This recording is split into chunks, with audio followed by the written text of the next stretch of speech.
પણ એમનું કુળ કેટલું મહાન છે, એમને કેવું વૈરાગ્ય પ્રાપ્ત થયો છે અને આવા ગુરુ મહારાજનું શરણું લઈ અને આખા પરમાત્માના પદ પ્રાપ્ત કર્યું. અને એ સજ્જનો જેમ હરિપુરી બાપુ એક સમય આ ધરતી બતાય એમ અત્યારે વર્તમાન યુગમાં આપ સૌ છો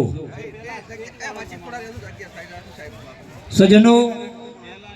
4 વેદ હોય, 6 શાસ્ત્રો હોય, 18 પુરાણ હોય, छोटा मोटा धर्म ग्रंथ हो, अपना वाणी भजन एमा एक टकोर करी, जो चेताय तो चेतजे, जो बुझाय तो बुझ, खानार सौ तो खाई पड़से, माथे पड़से तुझ. ये संतो महापुरुषोए एक ज पोकार कर्यो कि ए सजना मनुष्य जीवन मळ्यो, आ एक देवताओने पण दुर्लभ અને આવો મોકો મળ્યો તો એ જીવ તું જાગ અને પ્રભુનું ભજન કરી લે, કોઈ સંત મહાપુરુષનું શરણું સ્વીકારી લે. ખૂબ ખૂબ સદભાગ્ય. કટામ ધામથી પરમ પૂજ્ય સંત શ્રી જયરામદાસ બાપુ આપણી આવી ધર્મસભાની અંદર પધાર્યા. બાપુ આપના ચરણોમાં સાષ્ટાંગ દંડવત પ્રણામ. જય સિયારામ, જય સિયારામ, જય સિયારામ. બાપુ અહીં પધારો રામ. તો કહેવાનો અર્થ, પધારો સંતો પધારો. જય સિયારામ. કહેવાનો અર્થ સંત માત્ર સંત દર્શનથી આપણું કલ્યાણ, પણ જો સંતની વાત જીવનમાં ઉતારીએ ને તો આપણો બેડો પાર થઈ જાય. અને સંત છે એ સજનો હાલતું ચાલતું એક તીર્થ કહેવાય. અને એના માટે રામાયણની જો ભગવાન રામજી શબરીના આશ્રમે પધાર્યા, શબરી ભાવ વિભોર બની અને भगवान ने आगे एक याचना कर के प्रभु आपने जो कोई भक्ति केने प्राप्त थाय, आपने क्यों कोई देवी देवता की उपासना पूजा सेवा समरण शैनथी उपासना थाय.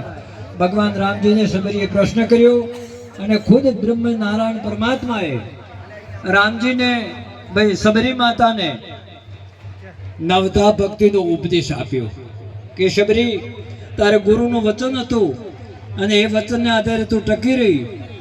અત્યારે પરમાત્મા એમના નજર સમક્ષ ઉભા હતા, પણ છતાં પ્રભુના મુખે રામાયણમાં નવતા ભક્તિનું વર્ણન કર્યું. એ આપશો એક સાંભળજો. એમાં ભગવાને કીધું કે એ ભક્તિ સબરી પ્રથમ ભક્તિ સંતન કરસંગા. મારી ભક્તિ તો અનેકાનેક છે, પણ એ સબર પ્રથમ ભક્તિ આવતો આવા બ્રહ્મનિષ્ઠ બ્રહ્મશ્રોત્રિય સંતનો सानिध्य ये पहली भक्ति. जो भगवान एमना स्वमुखी जो आ संतनो गुणगान करता हो तो सजनो आपणे तो पछी कई केवा शंका ने स्थान नथी. एटले आपने कहूं कि मनुष्य जीवन आ अणमोल मोखो प्राप्त थयो.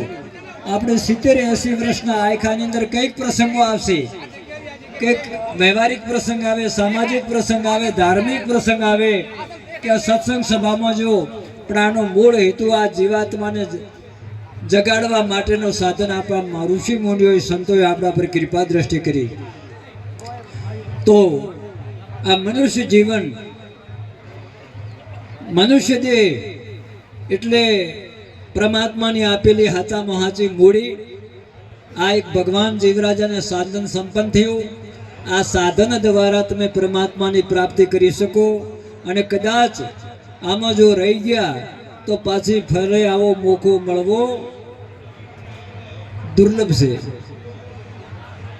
ફેરે મનુષ્ય જીવને આવો દુર્લભ છે. પૂજ્ય રેવાપરી બાપુએ એમના સ્વમુખે કેટલા મહાપુરુષોનું વર્ણન કર્યું. સજનો ભજનનો પ્રતાપ દેખો. જે કુળમાં જે સમાજમાં કોઈ જતે સતે સંત મહાત્મા થઈ ગયા, એમણે તો જીવતો હતો પરોપકાર પરોપકાર પરોપકાર જ કર્યો. પણ આ ભજનનો પ્રતાપ દેખ્યો કે જેમના પાર્થિવ દેહને જો પધરાયો એ જગ્યા પર અત્યારે આવા પવિત્ર પ્રોગ્રામ થઈ રહ્યા, મોટા મોટા પુરુષાર્થ થઈ ગયા. આ ભજનનો પ્રતાપ. હરિપુરી બાપુ જેવા તો કઈ હશે, અને ક્યાં એમના દેહ પધરાયો કોઈ એવા ભજન ન હોય ક્યાં કોઈ હોતું નથી. એટલે આનામાંથી આપણે એ જ આ પ્રસંગ તો હમણે આદ અથને ઈતી પ્રારંભ અને પૂર્ણાહુતિ. પણ આમાંથી આપણે એમ કે મનુષ્ય જીવન આપણને મળ્યું, પ્રભુએ 87-90 વર્ષ આલ્યા, એમાંથી આપણે જીવનમાં શું કર્યું? હે, શું કર્યું? આટલું થોડું જીવનનું સરવૈયું કાઢજો. કે આખીરમાં તો ભાઈ આપ સૌ જાણો છો, જે મનુષ્ય જન્મે એના ભાગ્યથી જ જન્મે છે, એમાં મા બાપનું કોઈ ચાલતું નથી. હવનું ભાગ્ય પ્રમાણે જીવે, એનું સુખ દુઃખ ભોગવે, આખીમાં પરમાત્માના દરબારમાં જાય. પણ આપણે કંઈક આવા મહાપુરુષોના સત્સંગમાં જઈએ, એમનું સાનિધ્ય પ્રાપ્ત કરીએ, એમના હિતવચન જીવનમાં ઉતારીએ અને એ ધર્મના પથ ઉપર ચાલીએ ને તો આપણો બેડો પાર થઈ જાય. એટલે ઈશ્વર તો આપણી પાસે છે, કારણ ભગવાન કોઈ આપણાથી દૂર નથી, પણ ભગવાનને પ્રાપ્ત કરવા માટે આવા પૂજ્ય સંતોની આપણે જરૂર છે. રામાયણમાં પણ ભગવાને કીધું કે શિયાર રામ મેં સબ જગ જાની. તુલસીદાસ મહારાજે ચોપાઈમાં કીધું, શિયાર રામ મેં સબ જગ જાની, કરહુ પ્રણામ જોરી જુગ પાની. દરેકની ગઢ પરમાત્મા બેઠેલા, પણ એ પરમાત્માને પ્રગટ કરવા માટે આવા પૂજ્ય સંતોનો આશ્રય લેવો પડે, એમના વચનમાં હેડવું પડે, ગુરુગમ લેવી પડે, તો જ આપણા ભીતર આ ખજાનો પડ્યો એ ખજાનાની ઓળખાણ થાય. એના માટે સંતોએ ચેતવણી આલી કે શ્વાસે શ્વાસે નામ લે, મિથ્યા શ્વાસ મત ખોય, ન જાણીએ શ્વાસ કી આવન હોય ન હોય બાકી પધારું. એટલે આવા સંતો જે આપણા દેહની અંદર રતે ચિંતામણીઓ પડી, એ ચિંતામણીની ઓળખાણ કરનારા હો તો પૂજ્ય સંતો. એટલે ખૂબ જ્યારે સમય મળે સંતોનું સાનિધ્ય પ્રાપ્ત કરો, સંતોના સત્સંગમાં જાઓ, બને એટલી સેવા કરો. અને બીજું